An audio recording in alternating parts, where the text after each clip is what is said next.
we could potentially steal the 2nd seed from the Grizzlies. And now I'm like, nope, we're going to sit right here in 4th and 5th. Nothing is changing. Absolutely nothing. Just kidding. Oh, man. Dude, it's just, you look at it and you're like, okay, so of the stars out there, of KD and Booker, Luka, Kyrie, LeBron and AD, Ja, Jokic, and Steph Curry, 2 of those groups are not making it to the 2nd round this year. That is insane to think about. That's insane to think about. That 2 of those are not making it to the next round. Yeah, that's... Whoever does come out of the West is going to be so exhausted and banged up. Yeah. Like, man, I have faith in us winning any 7-game series purely because of Luka. Purely Luka. I will take Luka over anybody in a 7-game series, but oh man, I need Kyrie to not say things that are racist about JFK or about the Jews for 4 months. Good luck with that. I need Mark needs to like take him to synagogue with him or something on Saturday. Like that's what I need him. I need him to do something because there is a Holocaust museum 0.9 miles away from the American Airlines Center. It's bad that had to be in the Dallas Morning News story about the Kyrie Irving trade. Like, please take him there, educate him. I don't care if you have to tell Luka to pretend to be a flat earther for 4 months. Do it, and we may win a championship out of it, or at least get a finals berth. But like, oh my god, I fucking hate my life. Okay, I can't. I'm in a position where I have to defend Kyrie Irving and a Morris brother. Like, this is my life now, and I'm very upset about it. Couldn't have held out for Pascal Siakam. No, had to go get Kyrie. God damn it! Let's go. I'm upset. It's gonna be okay, Josh. It's gonna be okay. All right, let's get this party started. Not that I'm not enjoying the. Oh, North Korea is trending. That's not good. What? North Korea is trending on Twitter. Oh, so is peeing. Oh. So. Okay, maybe North Korea is peeing then. All right, here we go. 3, 2, 1.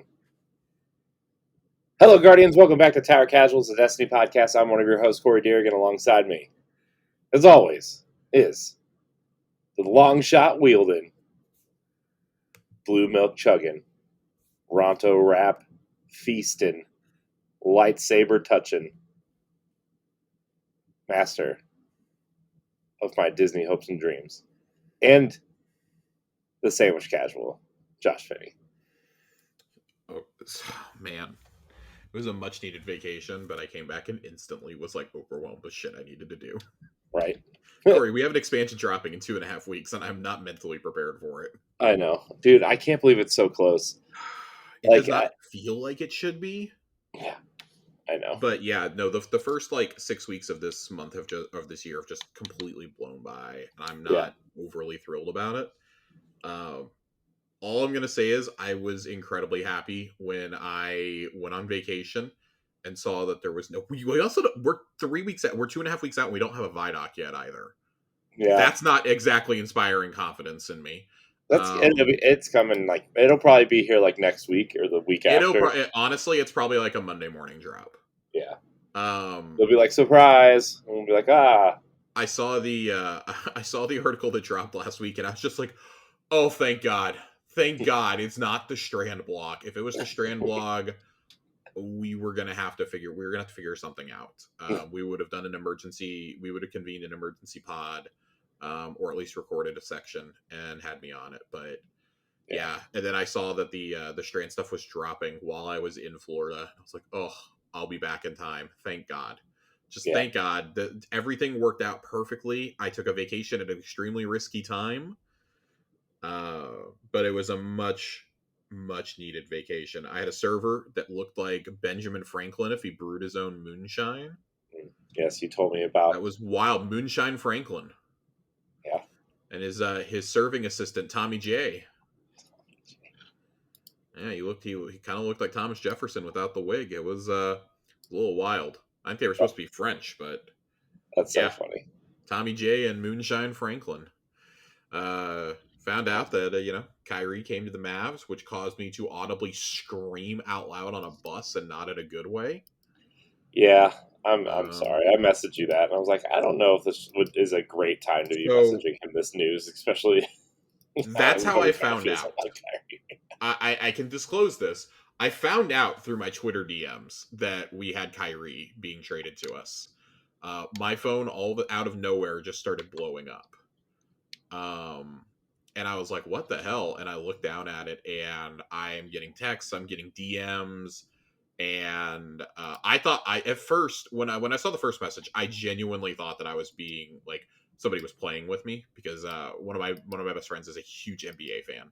I thought he was joking with me because he knows how desperate we are to get a second star next to Luka. I was like, dude, there's no way.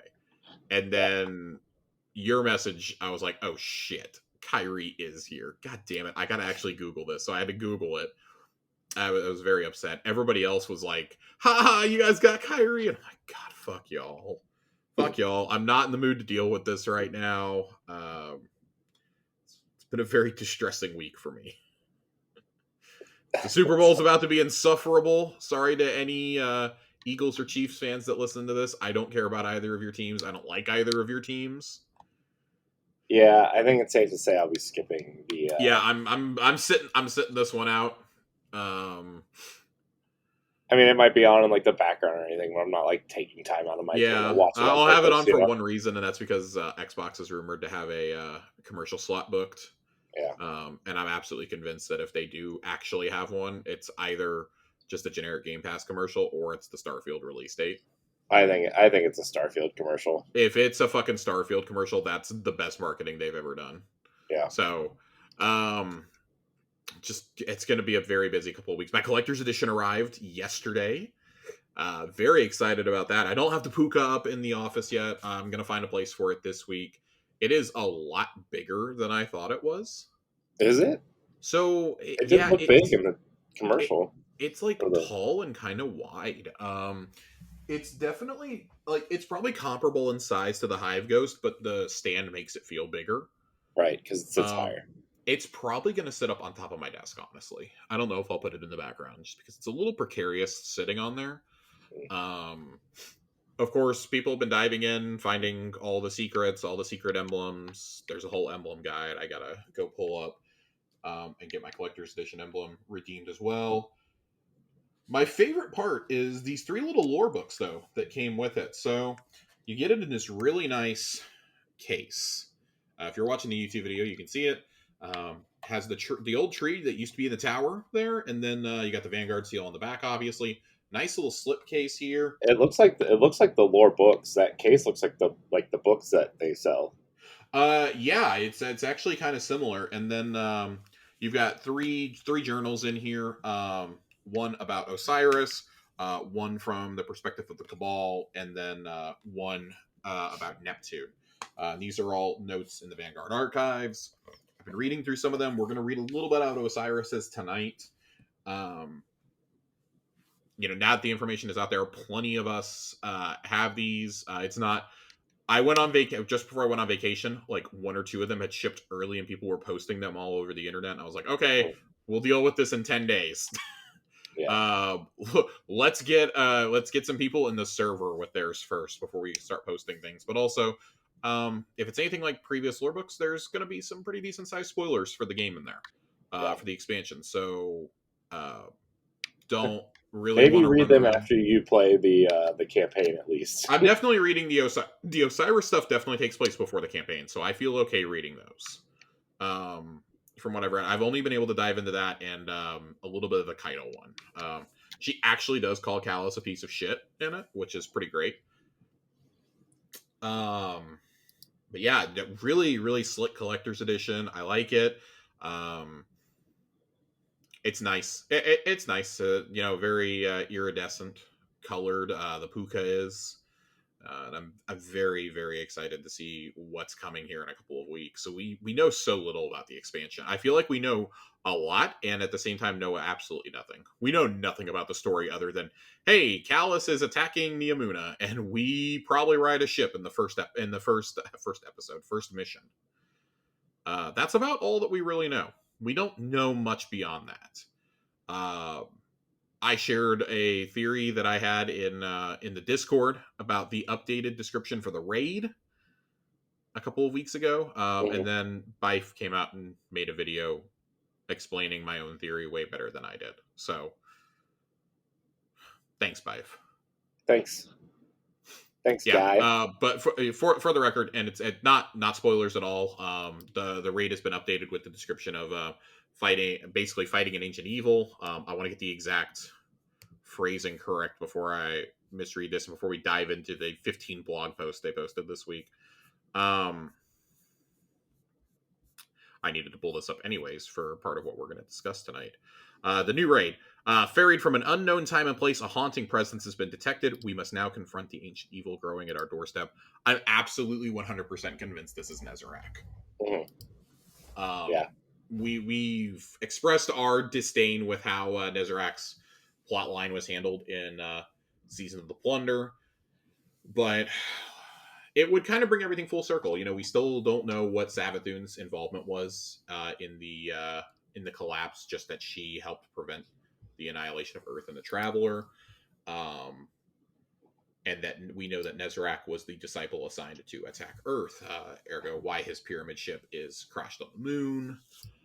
Mithrax's mother eventually found his body. They took parts of it as the relics that we hunt down and plunder. Very curious to see what happens here. I think there's a lot of really cool potential if it is Nezarec to jump between the past and the future, or the past and the present, excuse me. I think it would be really cool. It would be the only way that we've seen the collapse, and also it would be kind of cool to see Savathun if she was like, oh, like, whoa, what the fuck? Because ghosts and guardians do not exist during the collapse. Right. I think there's some really, really cool potential there. But alas, Bife made a really awesome video. Go check out Bife's video. His theory is way more detailed than mine. That's just kind of like, I guess, boilerplate stuff. It's cool though. It would be one of the coolest things they've ever done if they did that. And jumping back and forth between the past and the present is not exactly unheard of. Right. You do it in the Vault of Glass. Yeah, I mean, plus, Elsie's whole storyline revolves around that too. Well, so. And that's my whole thing. Also, is that Elsie's blessed by the Traveler to be in a time loop. I don't know that we would get caught in a time loop, but I think that there is what we call the grandfather clause. I think would be really cool to play out there. Yeah.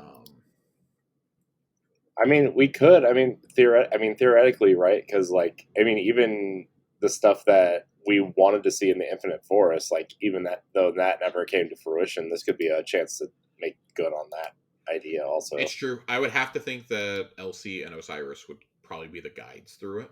Yeah. Which I think maybe even Drifter, which would be really cool. You know, what would be cool too is you could hide a secret puzzle exotic or two in there too. Oh, you would have to. There would have to be so many secrets hidden in there. I would hope at that point that you do another quest exotic similar to Divinity. Yeah, that would be the perfect opportunity for it. Yeah. All right, let's go ahead and jump in though. We have an awful lot to get through tonight, Corey. Yeah, we do. So let's jump in. We're gonna start with Strand. Right. We got an awesome blog post and a Strand teaser video that posted up on Tuesday, on the 7th, Tuesday morning. We got this. So I want to get the initial impressions out of the way before we dive into all of these. Just from the skill sets that we see, let's talk about the elephant in the room. Are you talking about the Titan Super? That's exactly. Yeah, I want to talk about the Titan Super because when these were first shown off with the Lightfall reveal, we were like, we're not exactly thrilled that it's another punchy class, but we'll wait to see it in action before we issue too much judgment. Now that we're kind of seeing it in action, combined with the quote that we got from not I don't want to misattribute it to Kevin Yanes, but I think it was posted on the Destiny 2 Team Twitter account, basically saying, "Hey, Titans, we see you, we understand. Some of you are probably disappointed in having another fist-based subclass, but they are trying to lean into the power fantasy of Titans, and that's like breaking shit." I don't know how I feel about that. They did that with Stasis. So yeah, that's so I wanted to address that because you now have Fists of Havoc, you have Behemoth, and now you're going to have oh my god, I'm completely forgetting Berserker. Berserker. Berserker. Now I do want to say Berserker looks fucking cool. Those blades coming off your arm look fucking cool. It reminds me of Kratos. Kratos. And I saw this kicked around in the Discord, and they were like, "What if you could use it like Kratos?" And it's like, simply put, you couldn't do that. That would be so insanely overpowered in PvP. If this was a PvE only game, I 100% think that's what the super would be. But I think PvP causes you to rein it in a little bit. Again, I want to wait until we actually get to play with this, but I gotta kind of agree with what I've seen a lot of Titan main saying is they're not thrilled about this, and then on top of that, Thunder Crash is getting nerfed. Yeah, I know. Which we're going to talk about in the abilities post a little bit later. That's none of that is exactly inspiring. Yeah, it's very difficult to justify using Fists of Havoc, Behemoth, and I don't know what Berserker looks. I don't know what Berserker is going to look like. It is entirely possible the abilities are just so fucking good. Well, they have that really cool ability with the new exotic boots, right? Where like you throw up a shield and it shoots out tracking rockets, yes. Right? Like that's a cool feature, but like I don't know if that's enough. So, again, got to play around with it and see what works well with it. But like, we're going to kind of jump around in this post. I want to talk about We're going to talk about Titans first, though. We're going to talk about Titans first. That's easily the most controversial part here is the Titan, because I think they pretty much nailed Hunter and Warlock just from the early impressions. Yeah. I want to present I want to present kind of a devil's advocate argument for Berserker here. And why I think we should all be a little cautious before we start screaming about it's just another punchy subclass and like kind of stop with the memes a little bit. With the abilities they're giving it here, I don't think it's a redux of Behemoth, which was pretty much useless in PvE right from the beginning. I do think that there is going to be some utility. It's not a grenade-based subclass either. So, like, part of what makes Arc Titan so good right now are those storm grenades, which we know are getting a bit of a nerf in Lightfall. But you look at all the grenade options with the other classes, and not including Stasis, but with the 3 light subclasses, and you got the 3 or 4 in Stasis. There is no grenade with Strand. It's grapple.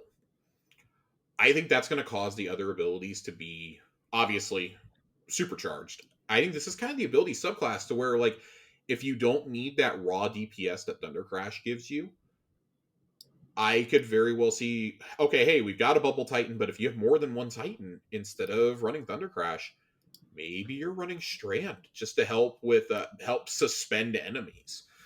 Because the 3 verbs that we're going to talk about here, and I want to get these in, are suspend, unravel, and sever. And so to define those, suspend, a suspended PvE enemy is lifted off the ground for a brief duration and essentially disabled. So think of like a marionette almost. In a PvP, suspended players are lifted off the ground but can still move slowly and fire a weapon to fight back. You just can't zoom in. Unravel, attacking an unraveled enemy will cause threads to burst out of the target and attack other nearby targets. Once hit, the target becomes unraveled. And severed, a severed enemy is less capable of affecting the material world, reducing their damage output as a result. I can absolutely see, since Titans are already the tanks, what if Titans are also weakening everything for the rest of the team? Yeah. Providing those debuffs. Because these Strand debuffs, I think, are going to be huge in raids. Yeah. I don't know. I don't know how the supers are going to be in terms of like boss DPS, but I think in terms of like support classes, like if you've got somebody who like has just the meta loadout for their stuff, they've got their we're use linears as an example here. Like say linear fusions are still top tier DPS. They've got their Taipan on. They've got their secondary weapons ready to go. They've got all their abilities kind of fine tuned. They could be dealing all of this if they're not in charge of providing the debuff for Void, for example. Like if you're a hunter or a titan, and you could be just debuffing all the other targets, all the ads, even like orange bars and stuff like that for your team to mow down. Like I'm thinking of things like the final encounter of Battle of the Disciple, or even an exhibition. I'm thinking of those particular encounters when I think of just the waves of enemies that come at you and how you can now. Granted, like those are much easier than when they first came out, but I'm thinking of that. I'm thinking of the final mission in the Witch Queen campaign. I'm thinking of the circular room where you fight the giant Scorn boss during the campaign, and there's just again waves of enemies coming at you. I don't know how viable it's going to be in 3-person activities such as dungeons, but I think in raids there's definitely a place for somebody to be running Strand. Like just gut reaction from looking at all of this. Yeah. So Titan, let's talk about berserkers. Let's The do it. Titan Strand melee ability is Frenzied Blade. When you press the melee button, the Titan dashes forward and slashes at enemies with their Strand arm blades, severing victims and decreasing damage output. With a default set of 3 charges, Titans can chain these slashes together for maximum offensive power. I think that's fucking cool. Yeah, that's cool. I think that's going to be really fucking busted in PvP initially, by the way. Yeah. In something like momentum control, if you can stay alive long enough to get close, I can absolutely see that being like, that's almost like a mini spectral blade, it sounds like.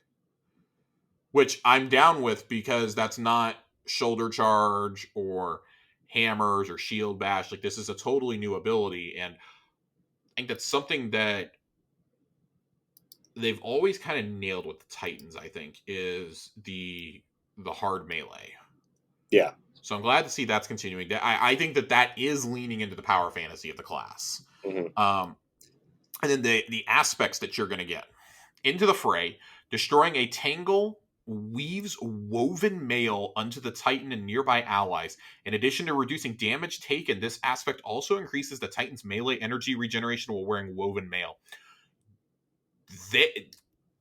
Between this and the grapple, you can absolutely make your dream melee build here. Like, I absolutely cannot wait to see what happens with Demolitionist. I think there are just some absolutely absurd things that are going to happen here. And then Dregger's Lash. When the Titan casts their class ability, so your barricade, Titans will blast forward a powerful ripple in reality, suspending enemies caught in the shockwave's path. That, combined with the exotic that Corey was talking about earlier, again, you're going to see some wild shit. Yeah. So I think as a support class, this is going to be an awesome class to use. Yeah. I think this could be an awful lot of fun. But again, we have to talk about the super. Blade Fury. Sees Titans dual-wield fist blades and roaming the battlefield with ill intent. The super's light attack is a supercharged version of the Frenzied Blade melee attack, so essentially spectral blades. And each light attack that connects increases the next attack's speed, which tops out after 3 hits. In addition, connecting light attacks also builds energy for the super's heavy attack with each hit. With the heavy attack, the Titan hurls a pair of projectiles forward that seek out enemies, suspending and damaging them on impact. This is going to be awesome in PvP. I understand that we all want another Titan super that can be really, really good in PvE without having to have like some absurd build. John has a great behemoth build. Yeah. But yeah, I think we all want awesome. I think we all want more for PvE. In PvP, this is going to be awesome. Titans have yet another great build, I think, for PvP. So I'm very, very, very excited. Corey, as our resident Titan, how are you feeling after hearing all that? Basically, hearing that this is a melee focused class. What are the odds of you personally, the way you play your Titan? I mean, I love a good melee up close and personal Titan. build, right? Like that's not.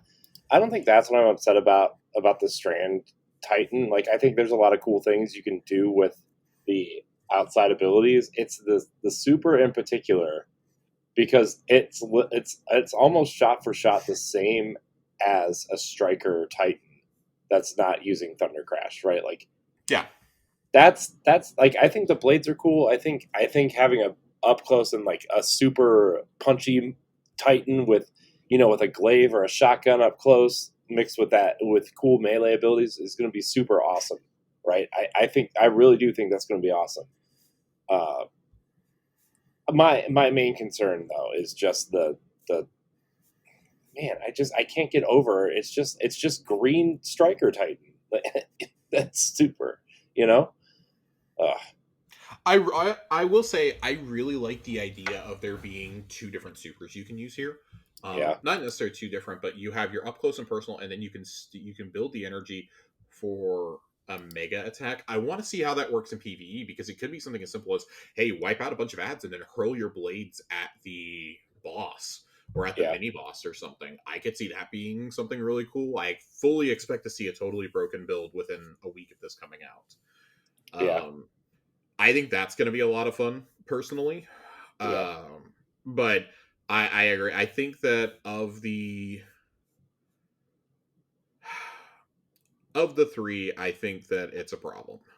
Yeah. Um, problem's the wrong terminology. I think that It's the most uninspired. it's uninspired, but I don't know. I still kind of like it. I think if you're really into like making wacky melee builds, this is going to be a lot of fun. But I think it's Yeah. kind of a specialized class at the same time. Like I can see it being good for some encounters. I guess I'm always thinking in terms of endgame. I think in PvP this is absolutely going to destroy though. I think it's going to wreck on tiny maps. Yeah. No, I mean I think this is a class that I think hardcore players who play Titan are gonna have fun making different types of builds, especially for Mm-hmm. PvP. Um, and I think it's gonna work, right? I think it's gonna work for them, and I think it's gonna be great when people start putting builds out. It's just that initial impression, and maybe Josh, maybe in my old age, I'm just a grumpy curmudgeon who hates everything that he sees at first glance, right?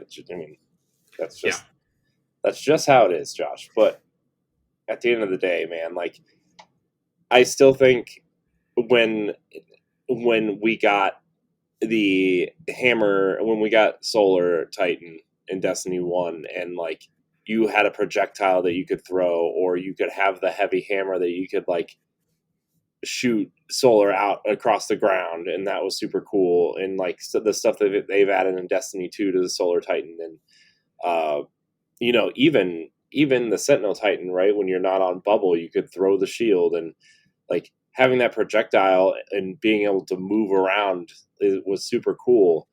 Uh, and just to have like another big kind of clunky, I can't really have that much control using my super. And granted, we haven't seen the rest of the super and how you can customize it, right? And I'm judging this by like a 2 minute trailer with like other subclasses and everything. So really like 30, maybe 20 seconds of footage of a Titan, but like it's just it feels uninspired a little bit, but I'm also excited because, and I'm sure we'll talk about this a little bit later, but they said, towards the end of the campaign that you're going to have close to a full build for the subclass Yeah. with aspects and everything to play around with, which has me excited.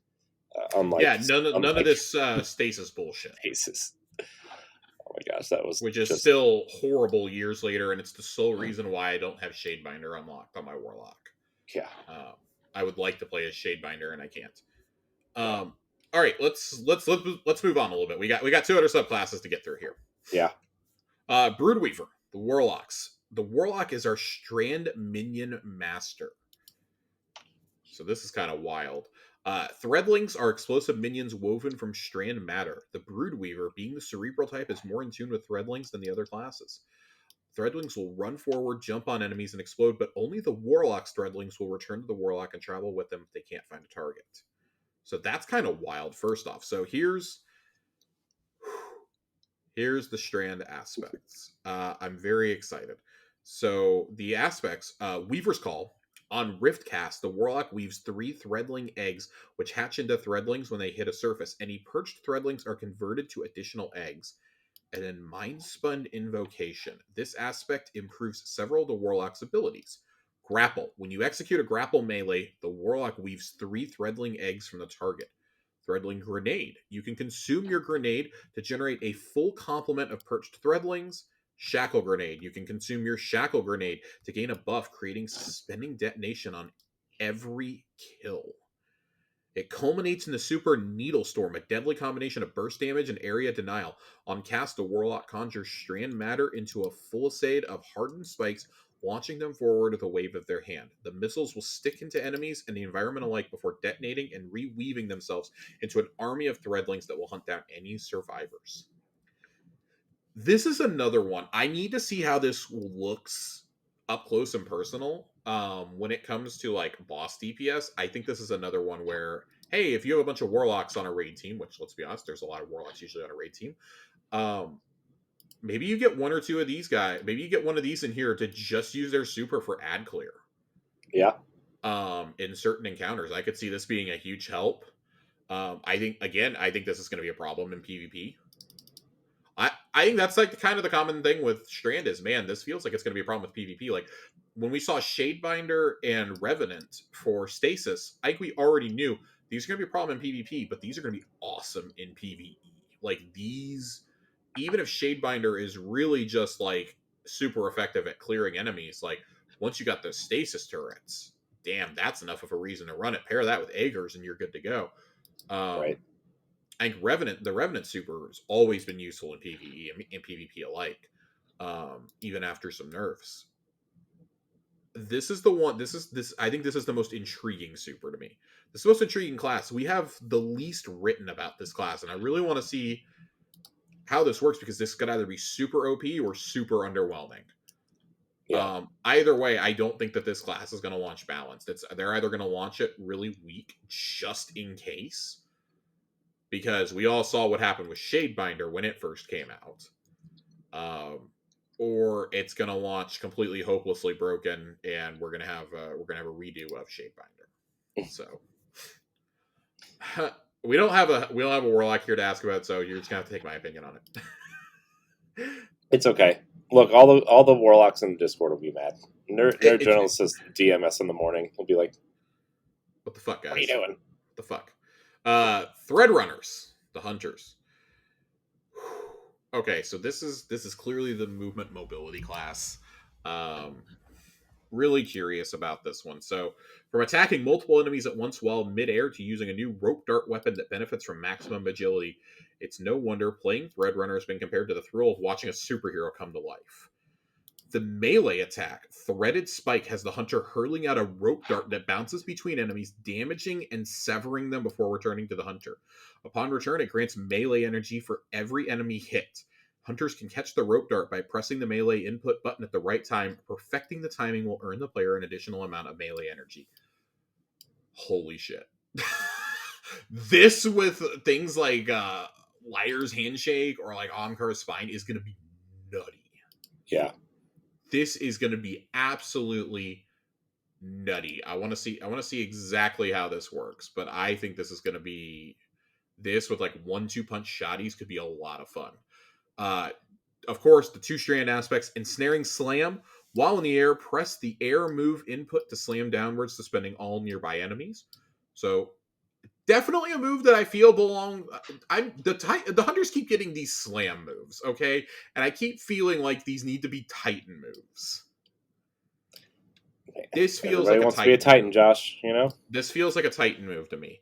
Not complaining, but this is yet another subclass that this happens. We had this with oh my god, Shattered. We had this with Shatter Dive. We had this with there's the melee slam. God, I'm completely forgetting what it's called. There's the melee slam with Void, and then you even get the dodge flip on Solar to make everybody radiant. So we've got enough slams now, everybody. I promise you. Widow Silk. This aspect grants an additional grenade charge. The hunter's grapple ability creates a persistent grapple tangle when it latches, which fully refunds grenade energy when grappled to. Hunters can use this ability to set up chains of grapple points that the entire team can use, greatly enhancing their ability to quickly move around in combat and or traverse the environment. The lethal combination of grapple and rope dart converge with the super Silk Strike. When activated, the hunter uses their grapple to freely move through the world in third-person view while also throwing their rope dart to strike down enemies. Hunters will be able to use grapple more often during the super, and the rope dart features both a light and heavy attack. The light attack is meant for single opponents and can be used in air and on the ground. When on the ground, the hunter can chain attack seamlessly. Hitting an enemy with the tip of the dart deals bonus damage, and defeating an enemy causes the enemy to explode.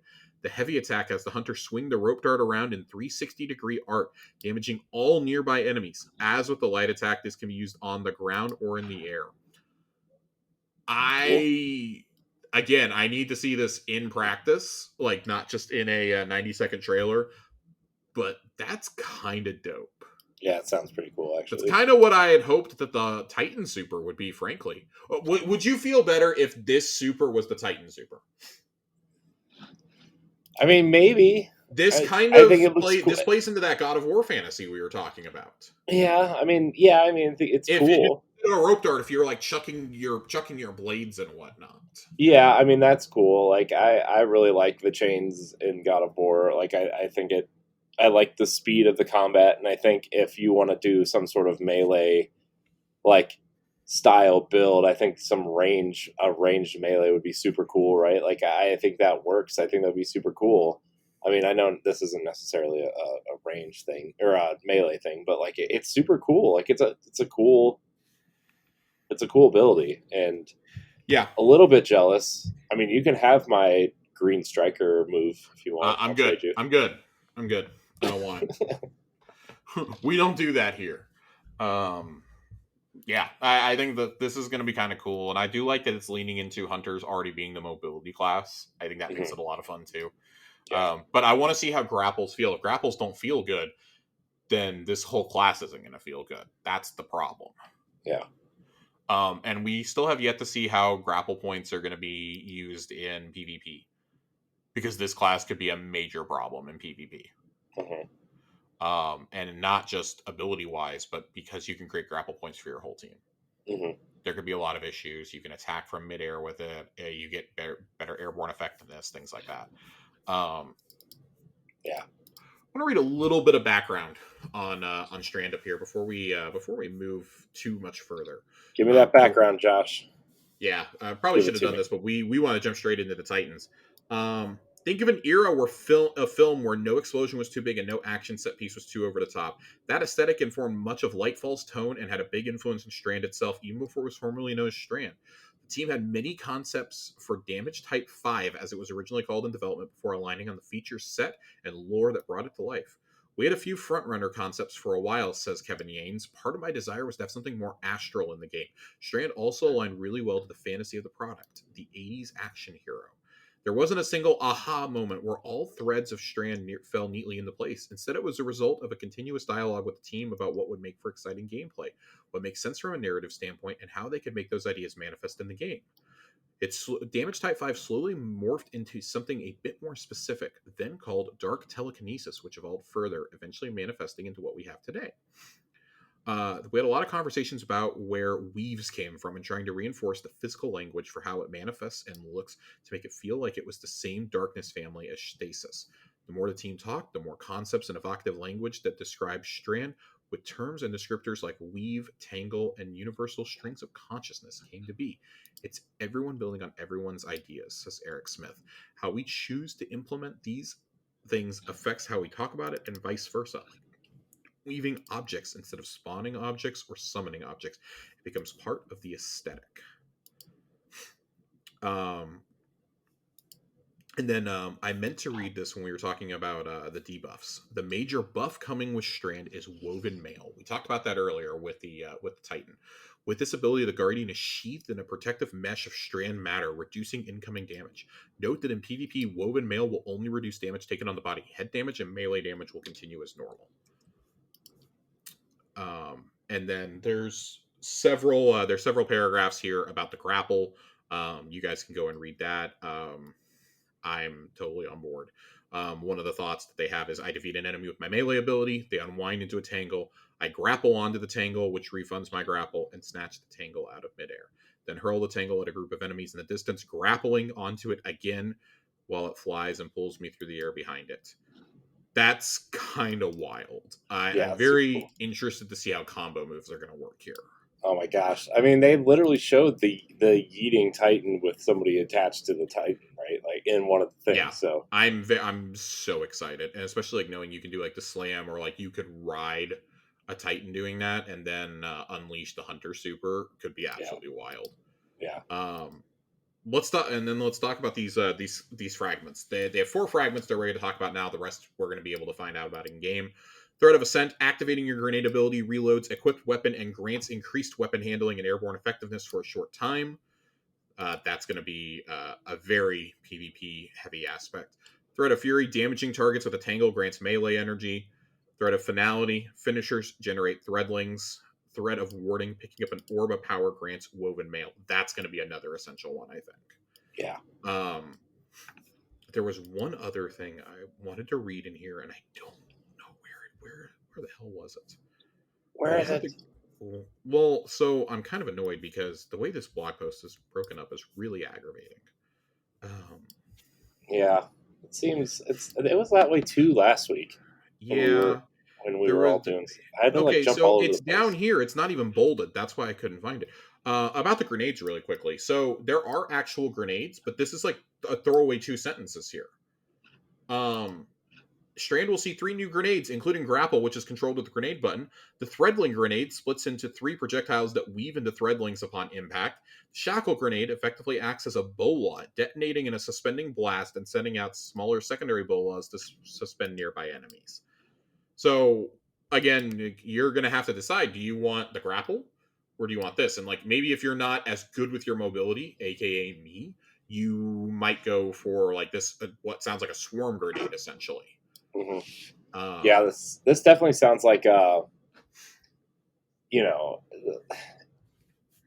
yeah, it definitely sounds like if you want to be agile and move around the environment quick and pull off cool shots and stuff, you're gonna want to grapple. But if you are like a Titan, the Titan, for example, like if you're building an up close melee type build and you want to throw a grenade, like you're gonna want to throw a grenade in there to like do some sort of damage before you get in there to start punching people in the face, right? Like that. Yeah, I'm glad they're giving you the choice of a grenade or the grapple, though. Yeah, I'm down. I'm glad that it's not like it sounded like at first, which when they first revealed Strand, it sounded like there were no grenades, period. And I mean, in fact, that was like kind of my belief. That's literally 2 sentences tucked in there at the end. Mm-hmm. It's 2 sentences. If you didn't read the Warlock description, you could probably skip through this entire thing like I did on 2 reads of this and not see the grenade abilities. Yeah. So that's kind of aggravating. All right. That's 1 blog post now. We have 2 more to get through. 2 more, everybody. Strap in. Man. I got to take a drink. I Josh, brought a sippy Gatorade sip. with me this week. Sippy sip. I brought a Red Bull and a water. Oh, Red Bull's for the energy, though, because it's been a long week. This is a Gatorade energy drink. What? Yep. Fast Twitch. Fast Twitch. That from the makers of Gatorade. Oh. It has caffeine and electrolytes in it. It's actually not bad. 10 calories for the whole bottle. Interesting. It's not terrible. It's strawberry watermelon, I think. Yep, strawberry watermelon. It's actually pretty decent. I got the blue one also. I wanted to try them and see how they work. But alas. Alas. Okay. So I'm not going to read a lot here at the beginning. Road traveled. Not going to read that. You guys can read this yourselves if you really want to talk about that. It's kind of like the history of Subclass 3.0, what we've done, etc. Moving forward, our goal with ability uptime in both PvE and PvP is to get back roughly to where we were when the 30th anniversary pack launched in December 2021. Thank you, God. Widely regarded as one of the best sandboxes we've ever had in the history of the game. Widely regarded as the best sandbox, and then everything went haywire for the last year. We're making changes to the ability, energy, economy, and Lightfall in subsequent seasons to correct ability uptime while still rewarding players for investing in build crafting and fine-tuning their Guardian into the perfect monster-slaying machine. For Lightfall, we are making the following change based on passive cooldown gains. Rescaled the efficacy of Discipline, Strength, and each class ability stat on Grenade, Melee, and class ability regeneration rates. In general, the regeneration provided by a Tier 10 stat is now roughly equivalent to Tier 8 in the previous system. That's very good. That's very, very good. You don't have to invest nearly as much in these. Each stat tier now provides a more consistent gain in cooldown reduction rather than spiking heavily at lower tiers. Destiny 2 is a game about space magic, and your abilities will always be central to the combat loop. While this change looks like a lot on paper, we believe build crafting improvements coming in Lightfall will more than make up for it. As a quick example, your legendary armor now has 3 type-specific mod slots, up from 2. They can fit a wide variety of mods that are no longer restricted by elemental affinity. Starting in Lightfall, you can run all of the following ability generating mods at the same time and be more freely able to socket multiple copies of each. Those include Bomber, Outreach, Impact Induction, Utility, Melee and Grenade Kickstart, Invigoration, Insulation, Innervation, Hands-On, Ashes to Assets, Dynamo. Very, very excited for these. Additionally, armor mod energy costs have been reduced across the board, and artifact mods no longer can be slotted under your armor, giving you more space to build craft to your heart's content. In fact, so much is changing and being added in Lightfall that we expect players will find unique combinations of mods and perks that we didn't anticipate. In the coming seasons, we'll continue to tune the greater ability energy economy along with updates to specific ability potency to make them feel more powerful. And then here's the one that I'm so happy about. In a recent patch, they nerfed dodge. And instantly we all complained about it. We're like, why did this need to be changed? This really didn't need to be changed. Marksman dodge base cooldown reduced from 34 seconds to 29 seconds. Gambler's dodge base cooldown reduced from 46 to 38 seconds. Because they feel that the cooldown under the new scaling system puts them into a good place. Thank God. Thank God. Yeah. Only 2.5 more weeks of my dodges being not as good. Get good at dodging, Josh. Dude, I do. I need my dodges, man. Roaming supers increase the maximum number of orbs of power that can be created via defeating targets from 5 to 7, and one-off supers have been reduced from 7 to 5. The orb of power generation from Well of Radiance, Ward of Dawn, and both Shadow Shot variants is unchanged. We're also making a change to the only 3 supers in our longest cooldown tier, reducing their base cooldown by 1 tier, and that is Hammer of Soul, Daybreak, and Spectral Blades. Base cooldown has been reduced by a full minute and 9 seconds, from 10:25 to 9:16. All right, everyone, bear with me. We've got some abilities we got to get through and talk about here. And we're going to take some time to talk about Ward of Dawn here. Oh, boy. Ward of Dawn. With Void 3.0, Ward of Dawn was reintroduced as a selectable super rather than being tied to Sentinel Shield. As we've introduced more objective game types into Crucible with Zone Control, Iron Banner Fortress, and Zone Capture Trials, it's become clear that Ward of Dawn is overperforming. No shit. No shit. It's not overperforming. It is overperforming. I got tired of Bubble the game. We don't want to reduce its functionality in PvE content, and in general, we still want Ward of Dawn to be a strong option when you need to lock down a point on a map. But we're making a few changes to make dislodging players from a Ward of Dawn more realistic and normal play. No. Ward of Dawn maximum health reduced from 13,500 to 8,000. Damage dealt to the ward by PvE combatants has been reduced to compensate. In general, Ward of Dawn's effective health in PvE should not meaningfully change. So that's good thing number 1. Standardize the damage dealt by each type of kinetic and energy weapon against the ward itself. Previously, energy weapons did 2.5 damage to the ward, and kinetic weapons did 1 times damage. Now, regardless of damage type, all weapons do 1.5 damage. Armor of Light has been updated to reduce its potency in PvP. Maximum health reduced from 425 to 300. Now inherits Void over Shields, 50% PvE damage resistance, and no longer negates precision damage.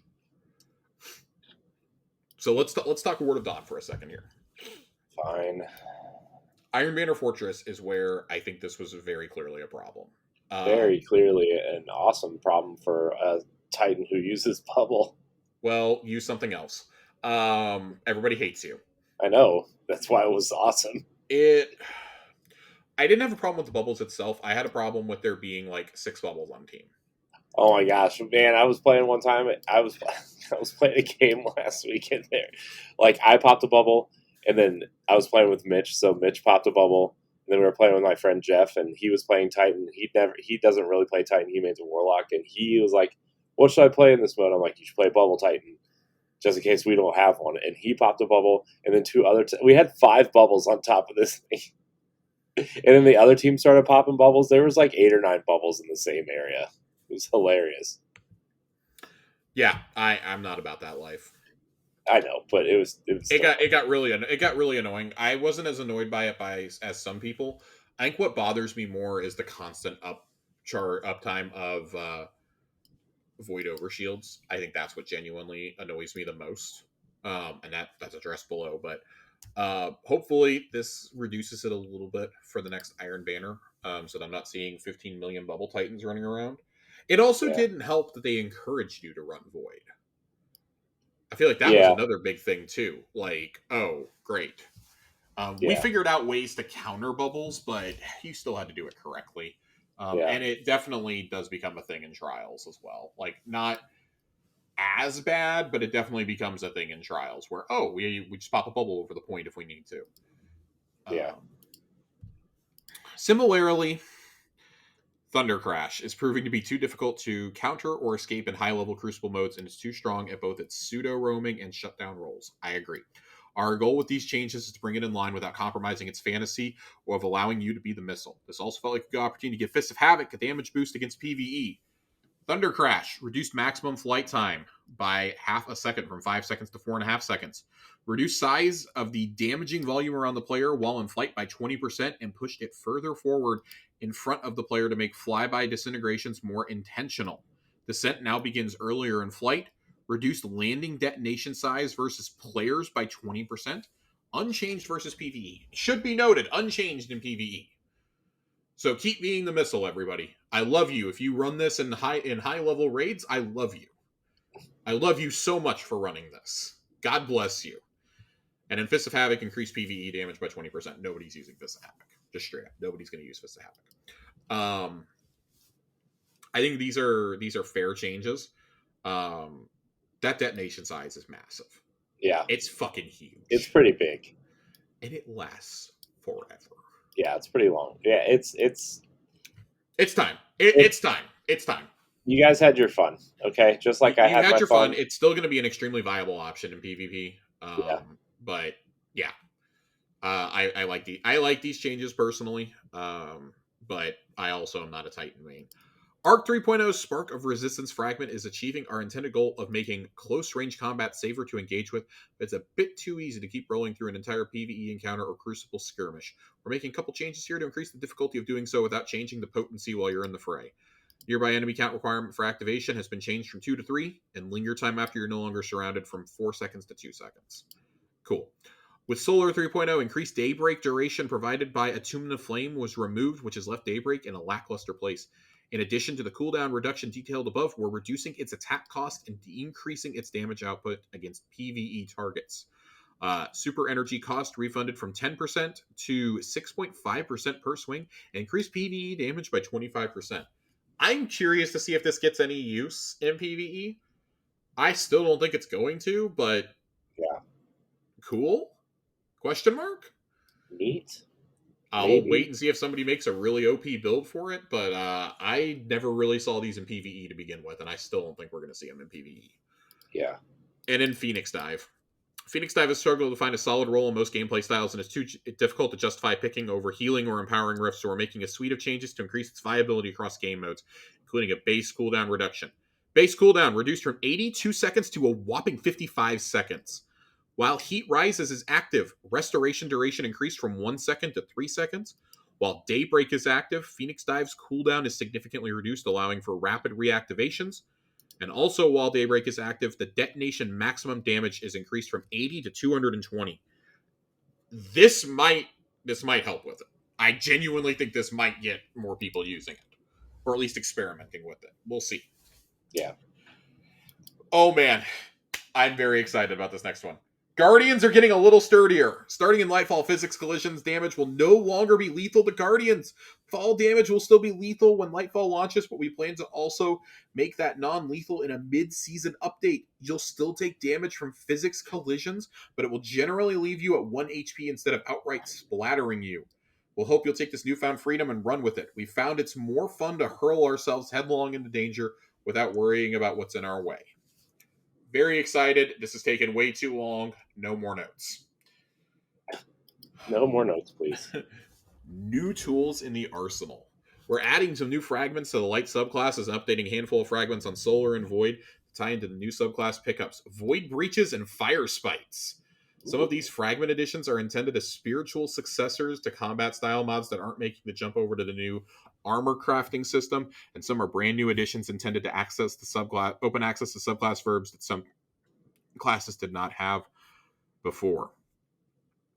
Here's the details. The two new aspects for Arc. Spark of Instinct. When critically wounded, taking damage from nearby enemies emits a burst of damaging arc energy that jolts targets. And Spark of Haste. You have greatly increased resilience, recovery, and mobility while sprinting. Very excited for that one. As someone who has run Arc pretty much exclusively since Arc 3.0 came out, extremely excited about this one. Solar. Fire Spites. That's the new verb we're using here. Fire Spites are created by a suite of new and existing solar fragments and grant grenade energy on pickup. So basically, kind of how we pick up elemental wells now. Ember of Mercy is brand new. When you revive an ally, you and other nearby allies gain restoration. Picking up a Fire Spite grants restoration. That's going to be a big one for healing classes. Yeah. An Ember of Resolve. Solar Grenade Final Blows cure you. I cannot wait to see those guys like Joasis who run an insane fusion grenade build constantly be healing themselves. I think that's going to be awesome. Man, that's going to be... I'm going to have to get that build from him. I'm going to have to get it too. And then you have... we have 3 updates to these aspects. Ember of Tempering now creates a Fire Spite on solar weapon kills when active in addition to its original effects. Ember of Combustion now creates a Fire Spite on super solar defeats in addition to original effects. And Ember of Searing now creates a Fire Spite when defeating scorched targets in addition to its original effects. So some of the better aspects just got better. And then Void. Let's talk about Void Breaches. Void Breaches are created by a selection of new and existing Void fragments and grant class ability energy on pickup. God bless you guys for doing this on a class where hunters get to go invisible even more. I hate you.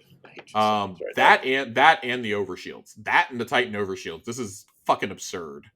Even Child of the Old Gods. I mean, there's 3 things that are just gonna be nightmares for everybody here. So the 2 new aspects we get are Echo of Cessation, which is finish your final blows create a burst of void damage to cause nearby enemies to become volatile. Defeating volatile targets creates a void breach. And Echo of Vigilance. Defeating a target when your shields are depleted grants you a temporary void overshield. God damn, that's going to be essential. That is absolutely going to be essential for people trying to solo things. And for raids. I mean, damn. I have to run a lot of void in raids. I'm very excited for this one. And then we have updates to Echoes of Domineering. Creates a void breach when defeating suppressed targets. So great for combining with anything with suppression grenades or with smoke bombs. Echo of Harvest creates a void breach when defeating weakened targets with precision damage. And Echo of Starvation now grants Devour on picking up a void breach in addition to its original effects. So, good lord. Good lord. Man, imagine that with suppression grenades. That's going to be fucking wild. It's going to be fucking wild. All right, we're almost done. Are you sure? Almost done. We get to move on to the TWAB now. I'm extremely excited. The TWAB. The TWAB. So, opening up in the TWAB, there were some horrible earthquakes in Syria and Turkey earlier this week. There is an emblem you can donate to direct relief and International Rescue Committee, and get a if you donate $25 or more through the Bungie site, you will get a special emblem in game, compassion concentric emblem. So you can get that. The Strand trailer is here. And then there's a thing about latency. We've all noticed that latency has been really, really, really bad this season. You know what I noticed it is like so. My friend that I play with sometimes, Jeff, he plays on PC, and Mitch and I both play on Xbox. I noticed it a lot when we're connected with him for some reason. Yep, I've noticed the exact same thing. Yep. Yeah. So. Earlier this season, we started investigating a new latency issue. The end effect you would see is one or more players standing against a wall or not taking any damage for several seconds, teleporting across the map, and possibly killing you. After learning this could even happen in private matches, we were able to eliminate the new matchmaking changes as a possible cause. We then looked at new features as the possible culprit, and after ruling those out, we started looking at external sources. Valve has constantly been making improvements to Steam Datagram Relay service to provide safe, high-quality Destiny 2 connections.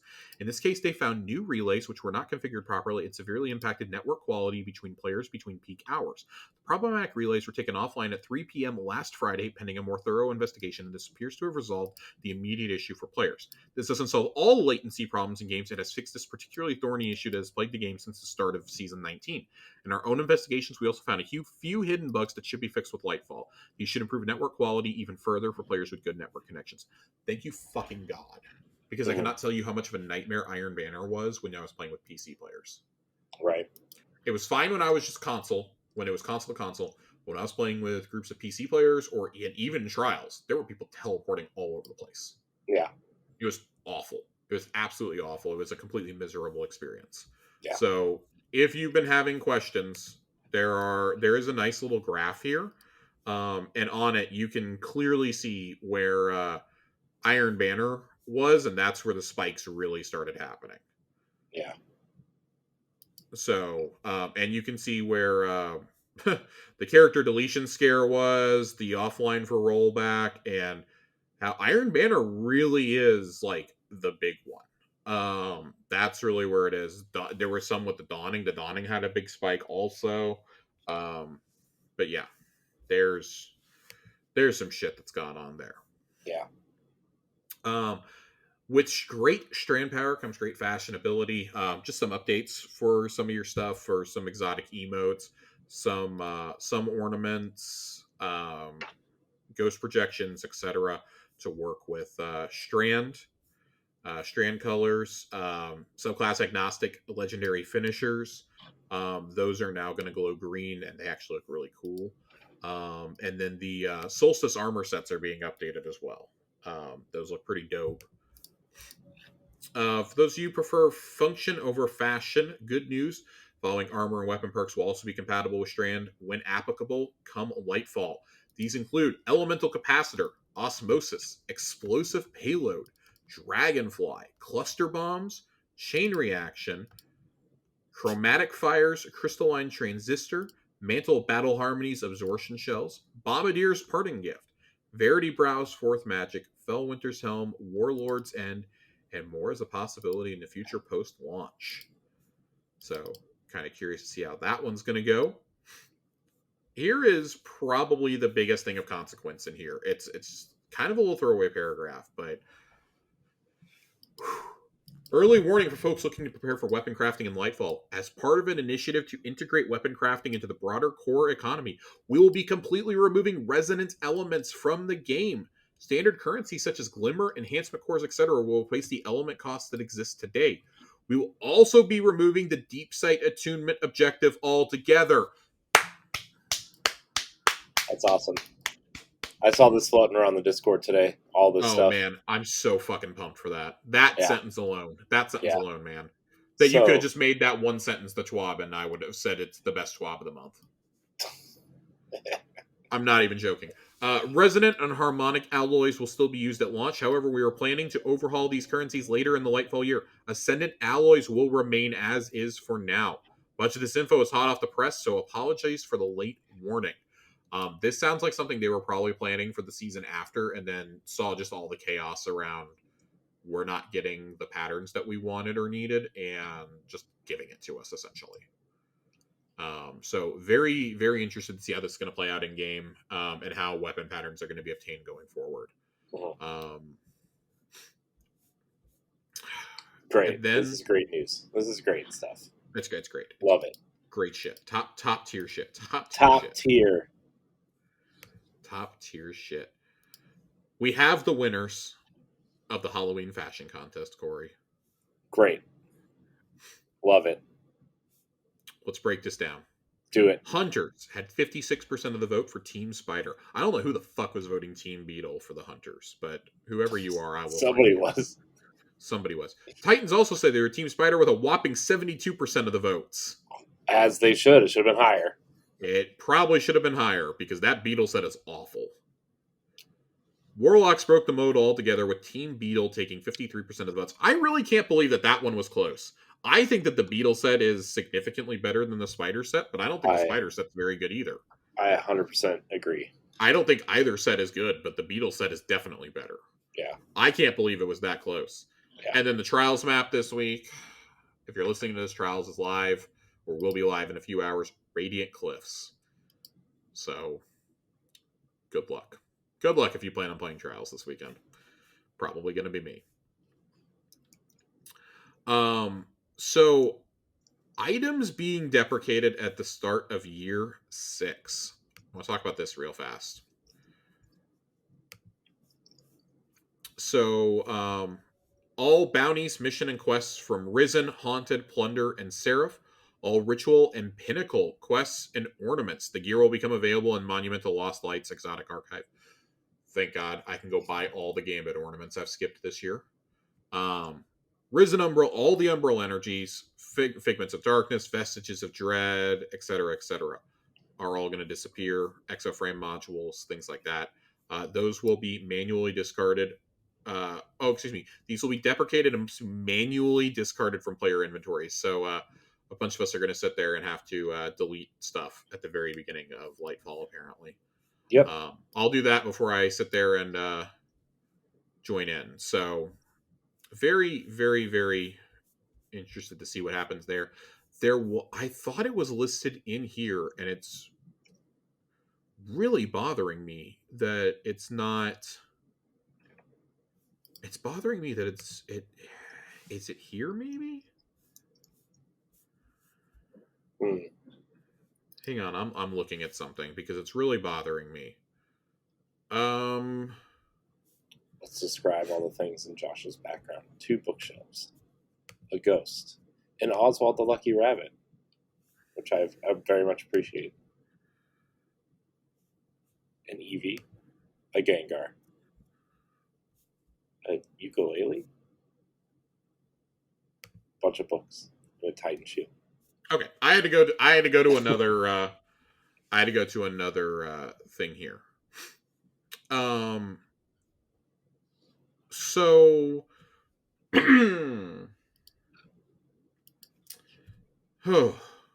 okay.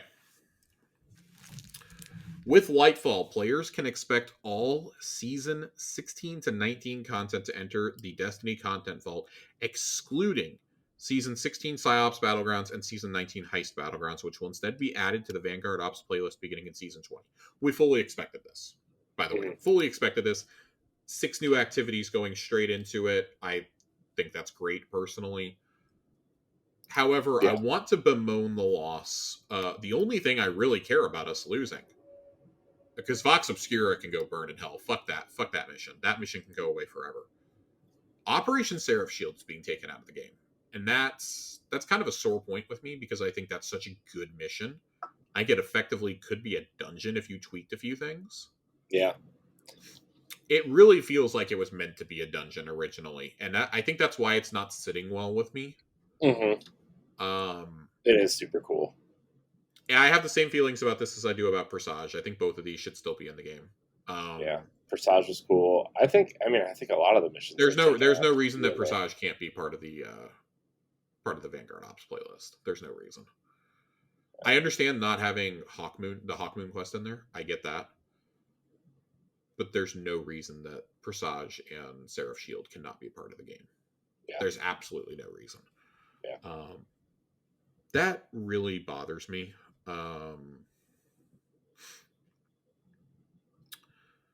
Josh is visibly upset for you audio listeners.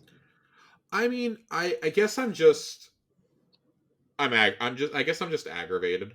I don't see any reason for Sarah Shield to be vaulted when it largely reuses assets.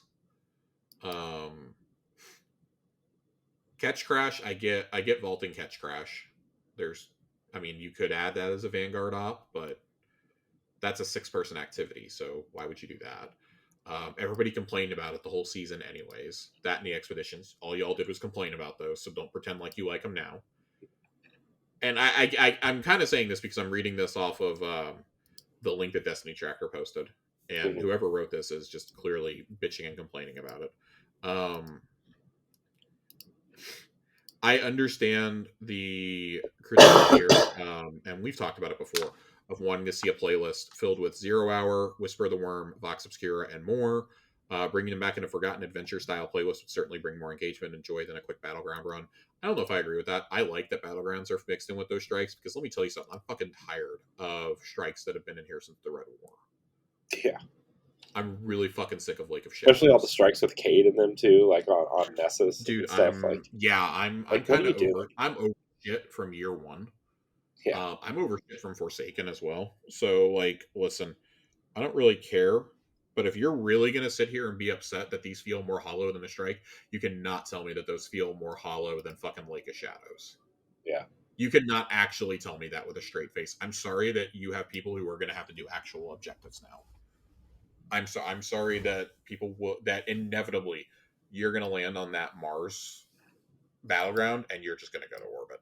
Mm-hmm. Everyone's gonna go to orbit because that's the most aggravating one. Yep. So can't wait for that to happen.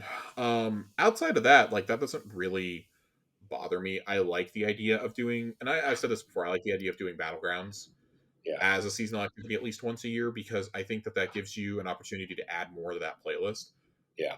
But I'd almost rather see that energy be put. I'd rather get a crappier seasonal activity personally, or like a more lackluster one, and get a couple more strikes throughout the year. Yeah. We got the 3 returning strikes from Destiny 1 with Beyond Light. We got Glassway, and then we got Proving Grounds. We got Proving Grounds as a seasonal strike. And I think a lot of us were like, oh my god, we got Proving Grounds as a strike. We could get strikes during these seasons. And, nothing now. 2 years later, nothing. I like to see a return to that. We got 2 strikes with Witch Queen, which, fine. I don't think either one of them lit people's worlds on fire, because they're just both very aggravating in different ways. Yeah. Which is good, because it makes you actually try for those grandmasters. But I think they're just across the board kind of aggravating. It's like, okay, can we get some? I think that this person's kind of onto something. Like, can we get some of this old shit back? Like, there's no reason why 0 Hour can't be in it. And I get why you take some of this stuff out, because you have all those assets sitting there just for these missions. Right. But give me the option to optionally download them. Right. Like, I would keep them on there just because I want to keep them on there. Like, I think no reason why you can't be in game. Yeah. So I was thinking about this while you were just talking about it. Like, you said optionally download them, but like, what if any strike from like even Shadowkeep, before Shadowkeep, like, they could give you a list of, do you want to opt out of these strikes? So do you think that would be too hard to?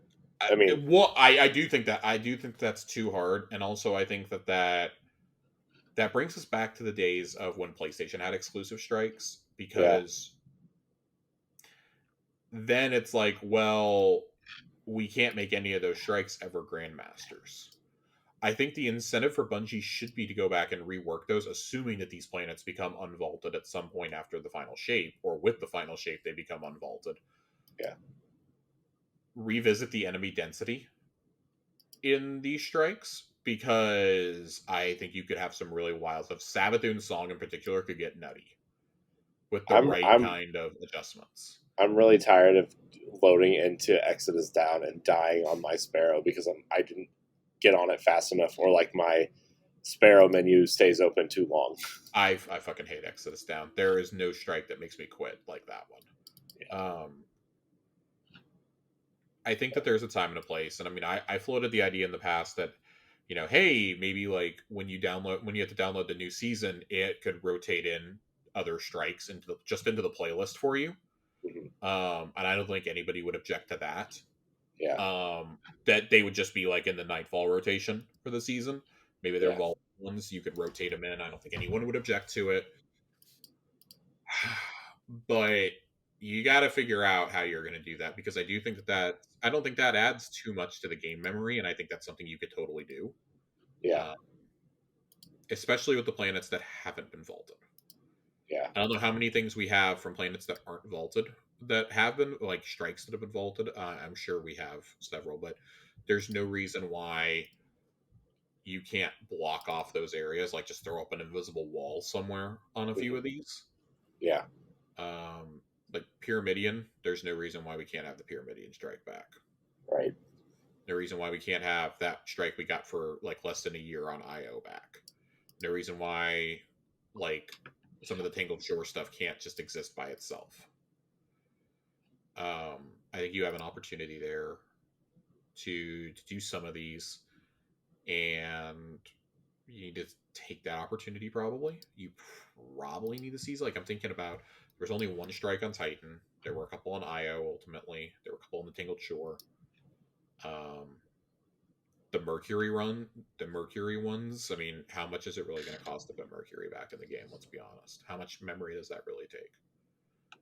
Yeah, I It's mean, a I guess you would have to account for the Infinite Forest stuff, but which I don't think is that much.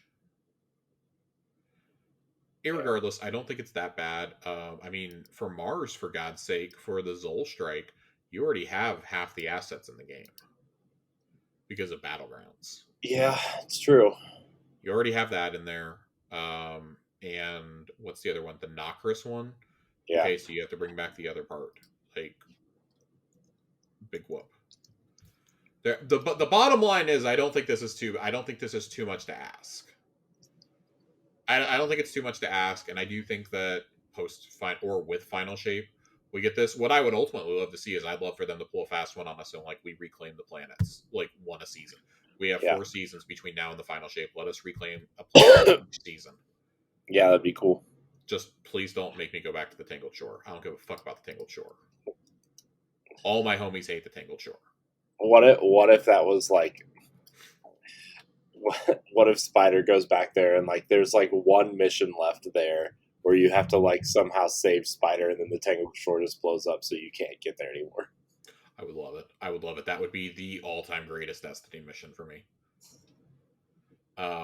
I'm kidding. I want the Tangled Shore back, just because it had like the easiest lost sector ever to speed run for some of these bounties and That's fair. weapon quests. That's fair. But yeah, that's it for the TWAB. There's not a whole lot in the TWAB this week, thank God, because it's been really busy with these blogs. I'm gonna need these blogs to cool it. Oh, excuse me. We do actually have something else. We do Uh actually have something else. This is an art and movie of the week. I know that, like, a lot of us probably aren't submitting things to it. I'm certainly not talented enough to. Um, so we've noticed that the standard movie of the week and art of the week tags are starting to get a little convoluted with other content, some a little less appropriate than others. Make sure your submissions are seen online by the wider community. We encourage the use of Destiny 2 Art of the Week and Destiny 2 Movie of the Week going forward. That's basically all of you who are creating, like, fake, like, I don't know, lewd images. Stop that. Go to horny jail. And then there's a thing on AI art here. Can I This is can can I just say something real quick? I saw a yes. really hilarious image the other day with a really hilarious caption, and it was somebody had screenshotted it and posted it somewhere. Uh-huh. But it was like this like deviant art image of Crow and Mara like making out and like half naked, That's gross. and they're like, the person who posted that said, I wish these two were a thing, and the first comment underneath, you clearly didn't play Destiny 1. Yep. Or pay attention in Season of the Lost. Oh, it's so good. So, in last week's TWAB, there was an AI art submission, which I saw. caused quite a bit of outrage. Yeah. During the week, over the weekend. And I completely agree with that outrage, by the way. Last week, an AI art submission was mistakenly featured in our blog. The process of choosing these involves a team effort, and with this technology being so new, we didn't have full way of knowing what submissions are AI art. It was pretty fucking obvious. It was pretty clear by looking at it. Hey, this was computer generated. Namely, because you had fucking fingers. There were fingers. Also, just like the whole background of it all, it was bad.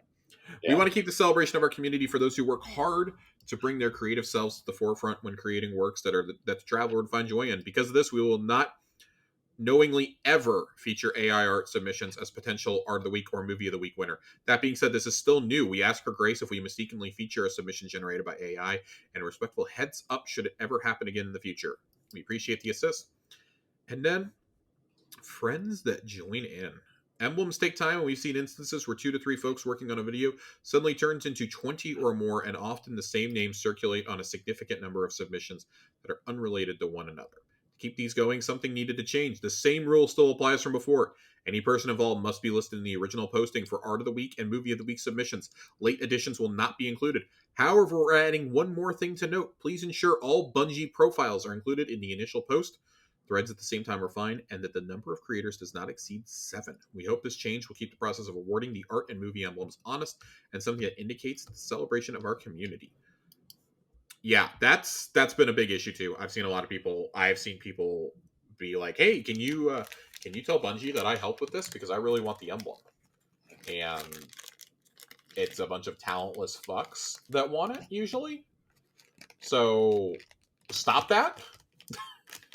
Go join the DeviantArt person in the corner. Go home, you're drunk. Go home, you're drunk. You're done. You, sir, done. And then, here at the very end, they say they still got some more to share with us before Lightfall comes out. So, God willing, this next week is like the last week of like major blog posts. Yeah. Because there's been a lot of reading. Oh, man. Oh, my God. All right. There's so much. Make it stop, Josh. Just make it stop. Corey, if I could, I would.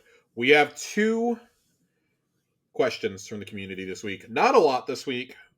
Very, very slow week. I did not put up a reminder for questions, but we had 2 questions come in. Nitro TJ writes in, if you could have any IRL gun in Destiny, what would it be? Examples would be a 1911, an M4 shotgun, a SCAR, or a Barrett 50 cal sniper rifle. I'm going to be completely honest with you, TJ. I am not a gun person. Yeah, I'm not a gun person either. I am not a gun enthusiast. I cannot begin to tell you what gun I would put in this game. I know what a revolver is, I know what a handgun is, and I know what a hunting rifle is. As well as like a very basic shotgun to use for skeet shooting that is used at Boy Scout camp. That is the extent of my gun knowledge. I do not know guns beyond that. Yeah. I am a pacifist. I very much I've never been comfortable using a gun in real life. I had friends who liked to go to the shooting range when I was a teenager and even in college, and I hated doing it. I've never been a gun person. So I cannot provide you with an answer to your question. I'm sorry. Yeah. I mean, I guess if I was to base it off of other games, like something like The Division, I like the kind of marksman rifle type thing, which is like a little bit. It would be like a little bit longer than a scout rifle, but shorter range than a sniper rifle. So that would be my pick. But I don't really know guns either. I'm not gonna lie to you. So sorry. Womp womp. You know what I know? Destiny guns. Destiny guns. Yep, I'm very knowledgeable about Destiny guns. And then Tiger Jesus asks, do you think Stasis gets any new grenades, melees, or supers at any point in the year of Lightfall? Grenades, yes. Melees, probably. Supers, no. Yeah, I don't think we'll get a super. I think the last super will come in with the final shape. I would be very surprised if they gave us another Stasis Super, just knowing how much Stasis basically broke the game the last time they gave us Supers. God, yeah. I think they're more concerned about Strand at this point, but I absolutely... If anybody got that email this week that showed them their breakdown of subclass usage over the last year, every single image I saw had, like, nothing for Stasis, with the exception of Phil. Phil had, like, 85% Stasis usage. Phil. Which honestly was fucking hilarious. Hey, my man loves acres, okay? Hey, man. Good for him, you know? And I can't tell you how many times that and his stasis grenades has saved my ass over the last year. But by and large, stasis has, I don't want to say been left in the dust, but definitely is lackluster compared to the others for the most part. Yeah. There's a few very specific instances where it's really, really good. But other than that, it's like, you're probably not using this too much. Yeah. And I do think that aspects and grenades are something that are sorely needed. I would say it's a virtual guarantee you're going to get new aspects. Aspects or probably fragments is the better word. I don't think you're getting any more aspects. I think those are done. They might give you like one new one at some point. Yeah. But I think. Do you think they're going to have a way to get the stasis stuff without having to do all the extra stuff from Beyond Light? They have to. This is fucking. It's fucking unbearable. Yeah. It's awful. Look, not that I didn't enjoy the Beyond Light campaign and the stuff afterwards, but I can't do it 3 times. That's another thing too, which I mean, we can talk about this at another point, but like, what really irks me is that like campaign-driven missions should be account-based. I'm sorry, I can't. So many people would like to have like a secondary or tertiary character, and they just can't do it because they don't have time, or they just don't want to play the campaign stuff again, right? And I don't know, man. Anyways, that was my rant about doing the campaign like 3 times with all the extra stuff. I can't do it again. There's no way. Yeah. Yeah, but new fragments are sorely needed. We haven't had any since obviously the 3rd season of Beyond Light. I think Splicer is the last time we got new fragments. Fragments, aspects, I always get them confused, but that's the last time we got anything new for stasis. I would say if they do give us more, because they say there's more stuff coming this year. I think a stasis update could come with. I don't think it'll come in the 2nd season. I think they want to let Strand have a little bit more time in the sun to settle and possibly give us some new aspects there. I think it'll come with the 3rd season this year. Yeah. Because I think they'd like to get those tuned out of the way before Final Shape and whatever the final subclass ends up being with Final Shape. Yeah. Yeah. Yep. I think a new grenade type, probably a given, but at the same time, I'm not sure because there's 3 grenade types including the grapple for Strand. I don't know if they want to get that out of balance, and there's so many. The reason why the light subclasses have so many, because they each only had 3 originally also, is because you can use all of the classes now. Yeah. So I just don't know if they want to get like overwhelmed there. So I would say you might be in for a melee ability before grenades, frankly. It probably goes aspects, melee, grenade, and then super is like all the way down in extremely highly improbable. I won't say impossible, because as we've seen, like the last couple weeks have been like a fever dream of things that we've been begging for. Yeah. But I think that there's going to be other things that occupy their thoughts and time. Yeah. I would love some like new kind of takes on some melee stuff, to be honest. I would too, and then I remember how much I like my stasis throwing stars, and I don't really give a shit anymore. Yeah. I'm going to be totally honest. Yeah. Well, I'm tired of building walls, man. And I think about stasis turrets, and I think warlocks feel the exact same way that I do. So, we're gonna read for lore corner. We're gonna do a quick lore corner. We're gonna read out of the book of Osiris, of the Osiris notes, the debriefings that Ikora does with Osiris. Love it. So I want to read from the beginning. I want to read the prologue, and then I want to skip all the way to the end. Frankly, we're going to read little bits and pieces from these for the next couple of weeks until we actually get to Lightfall and we have a whole bunch of new lore. But this is a conversation between Ikora and her ghost, I believe. Let me make sure that I'm actually on the first page. Yeah, I might be missing a page in here. Actually, no, I guess I'm not. It's just missing some punctuation. It's not that I disagree with the judgment call, or Philcus said, and revolved gently on the spot, but you can't go easy on him. It's an evaluation, not an interrogation. Ikora did not give in to the impulse to fold her arms. This time. You know what I mean. Ikora sighed very softly. He was right, all things considered. I don't intend to, and I'm well aware there's been an equal helping of suspicion on me for not seeing through Sabathun's deception. We didn't see through it. Orphikius correction was, or oh, I don't know how to pronounce that. That's not an R in there. That's a P. Whatever. Ophicuous's correction was as firm as his earlier challenge. It was a complex series of failures that can't be laid on any one person. Ikora shook her head. She never could have impersonated him so successfully if Segura was alive. Loss echoed loudly. In that respect, I suppose Zivu Arath did her sister a favor, Ikora finished. Yes, it's sad. Something unsaid lingered there. But, Ikora prompted. But, Ophicuous continued, you cannot tell me you didn't think it too, just for a moment, about bringing her shell back to the relic on Mars. There was a moment, just a breath, where I hoped, Ikora agreed. I shouldn't have.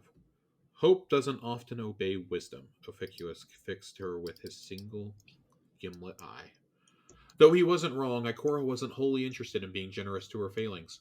All of the hope in the world doesn't change facts. A relic of darkness is unlikely to be capable of restoring a ghost crafted largely of light. No matter how nice it would be if Segura could simply pick right back up with Osiris, wash away these last months just like that. Our problems never solve so easily, Ophicuous said, not unkindly. He drifted close enough to bump against Ikora's shoulder, just above the shimmer of her bond. Ikora steadied herself. Untrue. Evil Levante provides us perfectly fixable problems. A little whir of amusement. Shall we see if the witness is afraid of the dawning? The thought compelled an exchange of almost stifled laughter. Doubtful, Ikora mused. But the mental image was a good buoy. In any case, I'll speak with Osiris alone, although the records will be available to you. I'm sure you may spot something I've missed. Ophicuous hummed a bit more. You know he may never be ready for the field again. He certainly wouldn't like to be told that. Ikora held up her hand before her ghost could answer. But one step at a time. Field readiness assessment before we make any determination, the same way we would for any hidden agent who's come out of a dark place. Her mouth twisted wry.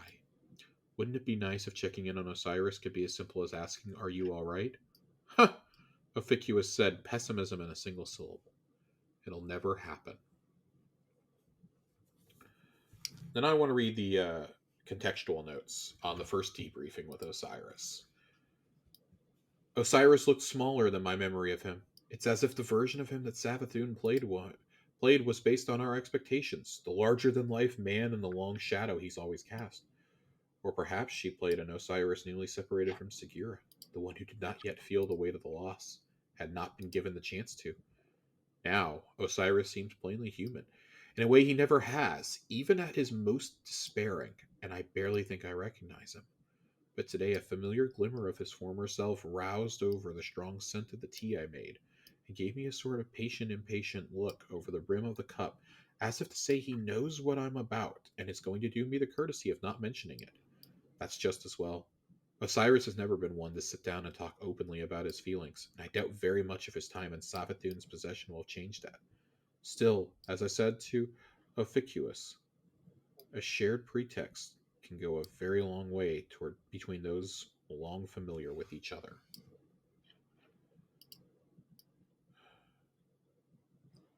Man, Osiris. I wonder if. So, I wonder if they're going to take a stab at mental health this season at some point. Yeah, I mean they've dealt with grief. I think mental health has to be taken. I don't even know if it's going to be this season. I think it's going to be in the expansion. Yeah. Osiris is clearly so entwined with the main story at this point. Yeah. And from eagle-eyed screen caps we've gotten out of the trailers that they've shown us for Lightfall, it appears that Osiris is going to be a vendor on Neptune. Yeah. So I'm very curious. Like, you don't go throwing Osiris's imagery into the collector's edition and making the whole thing really about him in a lot of ways. I mean, there's a note as soon as you open it up from Zavala about Osiris Yeah. and about how they aren't quite sure if they can trust him, but they're basically going to leave it to our judgment. So, of course, we all know what's going to happen there. Yeah. There's going to be some sort of tomfoolery, some trickery, Josh. There definitely is. And then Osiris is going to save us. He's going to die. So Just kidding. I want to read. I think he's going to I mean, die. I'm going to keep reading from this. The actual interviews, you can find scans of them online, and I'll go through and like find if there's any like interesting nuggets there that I want to read about. But I'm very curious. Because I think the transcript for the second briefing is a lot more interesting than the first. The first is kind of like a reintroduction to Osiris and Ikora's relationship. But the second debriefing opens up with contextual notes. I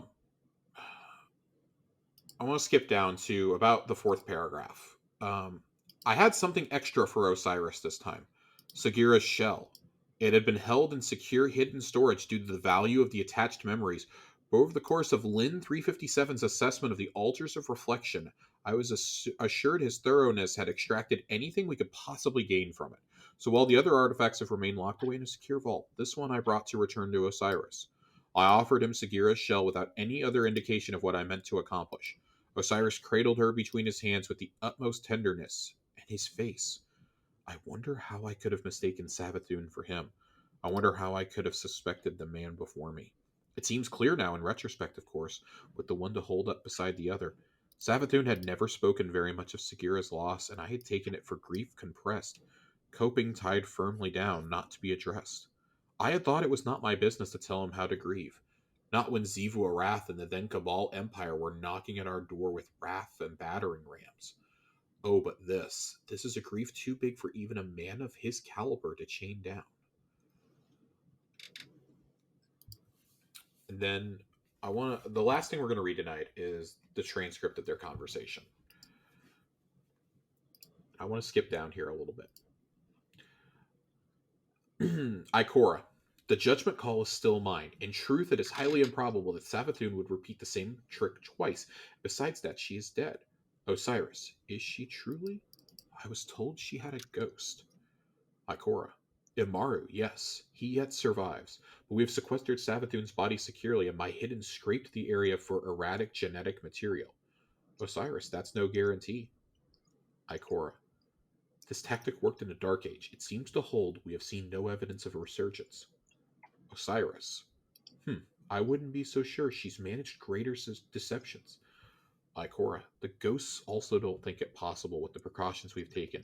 The disintegration might be catastrophic to that cause, but keeping the body intact and inaccessible seems to work. Osiris, the Dark Age was a long time ago now. Who knows what innovations the Hive have brought to the ghosts?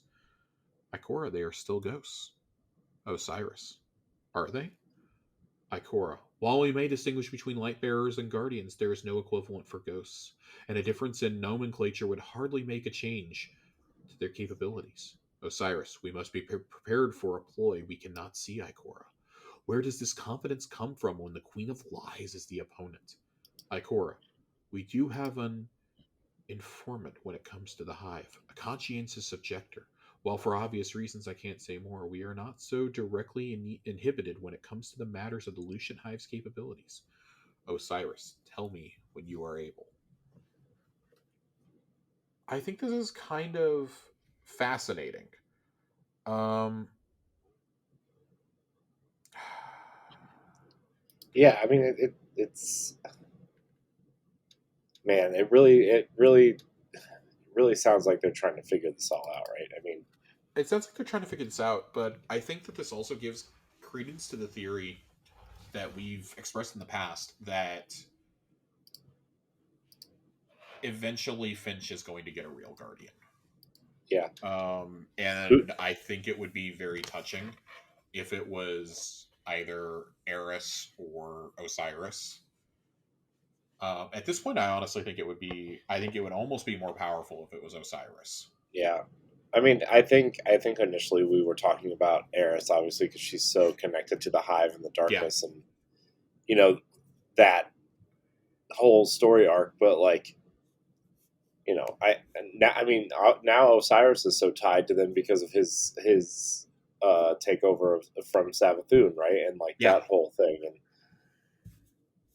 I agree with you. I think it would be more powerful if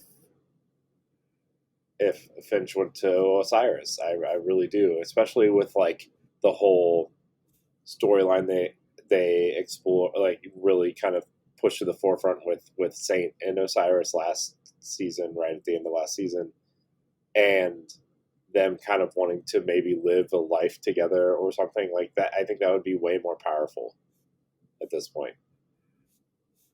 yeah. I'm curious to see what they do. I am very invested. It's clear they're very invested in Osiris, and I don't think you can just go like kill him off after he was possessed for an entire year, Yeah, and then we spent another year trying to figure out how to wake him up, essentially. yeah, Um, but Osiris and it's pretty clear that Osiris and Eris have a lot of meaning here as we approach the end. hmm I mean from the trailer, I mean Osiris is basically narrating the Strand abilities oh to you. yeah, He's talking about Strand. We talked once back, well, not just us, but like the whole community talked about the Darkness Vanguard, as we yeah, called it when Stasis came out, of Eris, Drifter, and Elsie. yeah, I'm starting to think Eris, Drifter, and Osiris is more like what we're going to end up with. If Osiris is the one teaching us Strand. And with it not being an actual like element tied to anything, it's something that we learn and it's more of like a nano machine type thing from the Cloud Striders. yeah, I do wonder if that's basically what Osiris uses, but also I wonder if he embraces stasis at a certain point. yeah. If he doesn't really have a choice. Yeah, I've also been thinking like with his kind of exploration into darkness powers, obviously, and Strand, if if he either somehow manipulates Cloud Strider technology or even gets his own version of Elsie's Puka, right? Like I just I don't know. I've been thinking about how much like Osiris is going to stay alive, but how are they going to keep him alive? And Right. you know, do they give him another ghost? Do they give him a puka? Do they allow him to use Strand to kind of become this immortal being? Like, is there more to Strand than we know? And that's what's keeping him, safe and alive, and all these other things, right? Like, I just don't know. Yeah, I would agree on all that. So I'm curious to see where they take the character of Osiris, Yeah, because it's pretty clear he has some major significance as we approach the end. yeah, So, Corey, I think that's going to do it for us tonight. yeah. It's I think we're out of here. that was a beefy episode, but we did it. We did it. Um, Josh, I'm glad you're back. I'm happy Two and to. 2.5 weeks, man. 2.5 weeks. We only have 2 more episodes before before the expansion. Oh my gosh, that's crazy. But we're going to get out of here. I want to thank everybody for watching and or listening to this episode of Tower Casuals. Remember, you can follow us on Twitter and Instagram at Tower Casuals. Join the Discord.